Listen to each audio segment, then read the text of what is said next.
Hello, Bacho. Let's take a given question. The question says an 100 ohm resistor, a 2 Henry inductor, and 20 microfarad capacitor are connected in series to an AC supply of 220 volts such that the circuit draws the maximum current. At this stage, calculate option A resonant frequency of the circuit, option B inductive reactance of the circuit, option C minimum impedance of the circuit, option D current flowing through the circuit, option E phase difference between capacitive and inductive voltage.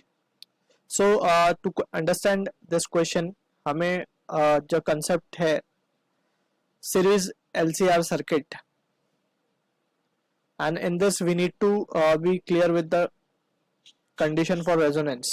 ठीक है, तो जब हम बात करते हैं series LCR circuit की, तो लेट्स से ये है हमारा रेजिस्टर, ये है हमारा inductor and this is the capacitor. Resistor की रेजिस्टेंस वैल्यू है R, इंडक्टर की inductance value let's say L और इसके कैपेसिटर की capacitance is C and it is connected to an alternating source, right. So यहाँ पे अगर हम बात करें जो वोल्टेजेस हैं, अगर हम उसका फेजर डायग्राम बनाएं, लेट्स से इसका वोल्टेज है V. Since we can not add जो voltage across let's say resistor is VR, इसके अक्रॉस जो रेजिस्टर के इंडक्टर के अक्रॉस वोल्टेज VL, इसके अक्रॉस वोल्टेज VC.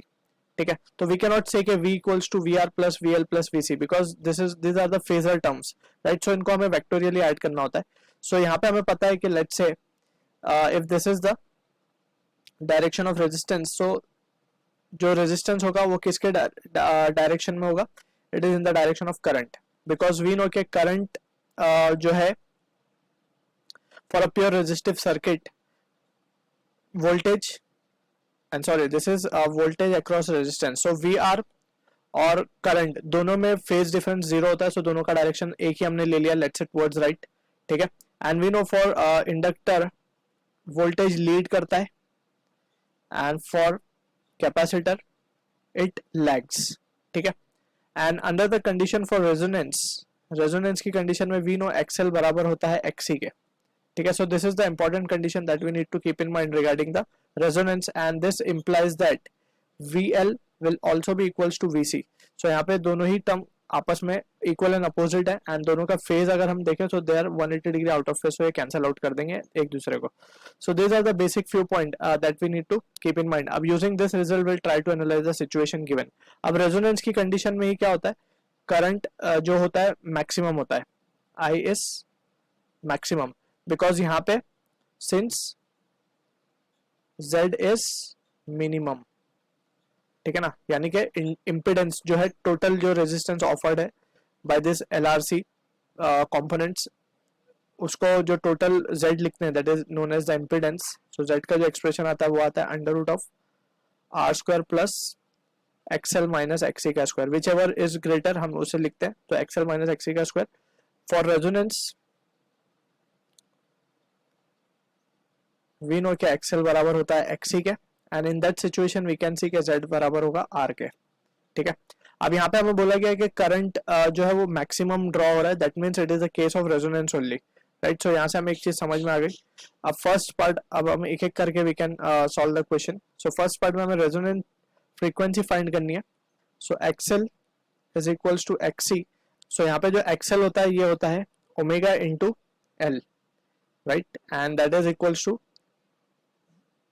XC होता है omega into C, where omega is the angular frequency. ठीक है, so from here we can say omega can be written as 1 upon under root of LC. We are interested in calculating the resonant frequency, so इसको हम लिख सकते हैं F naught, that is the resonant frequency, since omega can be written as 2 pi into F naught. ठीक है, and this will be equals to 1 upon 2 pi under root of LC.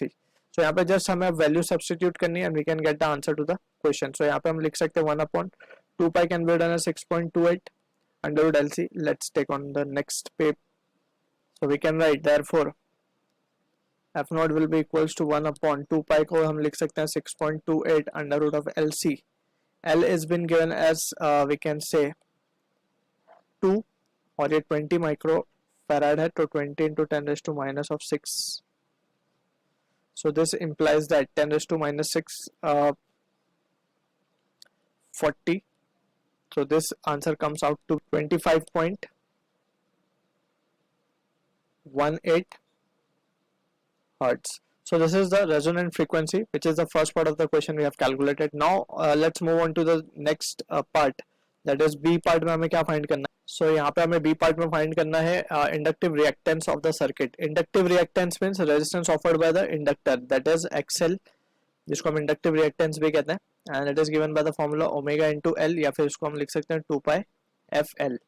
So 2 pi की value तो 6.28 हो जाएगी. F not we have calculated it as to be 25.18, right, into L. L हमें given है 2. So ये value आएगी हमारे पास 316.26 ओम. ठीक है. सो ये हो गया इंडक्टिव रिएक्टेंस. एंड यहाँ पे precisely what we will do is to avoid any confusion we can say कि जो फ्रीक्वेंसी होती है, that is the angular frequency for under the condition of resonance is become omega not. So इसको हम omega naught लिख देते हैं. ठीक है ना. सो यहाँ पे for resonance we can add a point, omega becomes omega naught. ठीक है. अब जो थर्ड पार्ट है उसमें, थर्ड पार्ट में हमें बोला गया मिनिमम इम्पीडेंस. मिनिमम इम्पीडेंस क्या होगा, Z ही होगा, right, and that is equals to R. So यही है हमारा क्या, minimum impedance, and that is equals to R, and this value is nothing but 100 ohm. ठीक है. तो ये हो गया C पार्ट का answer, that is 100 ohm. D part में हमें फाइंड करना है current flowing through the circuit, that is the maximum current हमें फाइंड करना है. सो हम डायरेक्टली अब डी पार्ट कर रहे हैं. So I not that is the maximum value, it can be done as we not upon Z. So we not हमें given है 220 डिवाइड बाय जेड हमें मिला 100. So this value will be equals to, because Z is equals to R, right. So ये हो जाएगा 2.2 ampere. ठीक है. तो ये हो गया डी पार्ट. अब हमें ई पार्ट के लिए अगर हम देखें तो डायरेक्टली फेजर डायग्राम से हम देख सकते हैं कि 180 डिग्री का फेज डिफरेंस होगा between the inductive and capacitive voltages. So इसका आंसर है 180 degree. So this is the answer to the question. I hope you understood the solution. All the best.